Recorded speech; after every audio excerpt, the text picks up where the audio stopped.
قال عليه الصلاة والسلام إذا أصاب أحدكم هم أو لأواء فليقول الله الله ربي لا أشرك به شيئا. Peygamberimiz şulay uq aytdi. Agar birarigiz qo'yg'i hasratga yo'liqsa, ya'ni og'ir holda qolsa, Alloh, Alloh, Robbim menim, men bir kimni de ham bir narsani de anga tengdosh keltirmin deb aytsin. Ya'ni Alloh, Alloh, Robbi la ushriku bihi shay'a. Kimdir aytirgan mumkin, bu so'zlar bilan mening qo'yg'imda nindi baylanish bo'lsin deb. Bu so'zlar bilan mening qo'yg'imda nindi baylanish bo'lsin deb. Şınlıqta baxtsizlikning, qo'yg'ining tüp sebebi narsada? Kishining gunohlarida. Kishining o'zining qo'li bilan qilgan gunohlarida. Ham kishi ko'proq gunoh qilgan sayin, onun baxtsizligi, onun qo'yg'isi ortqandan ortib qana bora.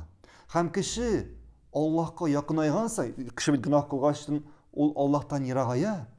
Ham kishi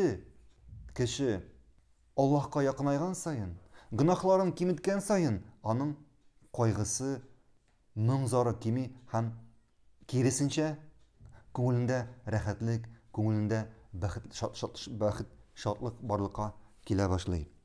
Ham bu gunohlarning, ya'ni kishining baxtsizligining eng tüp sababi ul da olsa kishining boshqa g'iybatlarga, boshqa ilahlarga g'ibodat qilish. Ya'ni shirk yasavu. Bu eng zo'r gunoh. Ham bu kishining baxtsizligining tüp sababi. Bu dunyoda da, oxiratda da. Bu dunyoda da, oxiratda da. Allah subhanahu taala aytdi: "Fala tad'u ma'allahi ilahan akhar fatakuna minal mu'azzabin." Allah bilan bir ratdan boshqa ilahlarga g'ibodat qilma. Chunki agar alay ishlasang, sen g'azabga dushor etishlardan bo'larsan.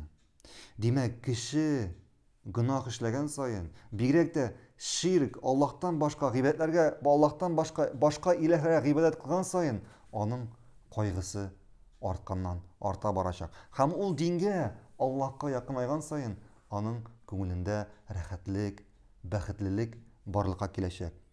Çünkü Allah subhanahu taala şulay o'zining kitobida aytdi: "Men g'amila solihan min zakarin aw unsa wa huwa mu'minun falnuhyiyannahu hayatan tayyibatan."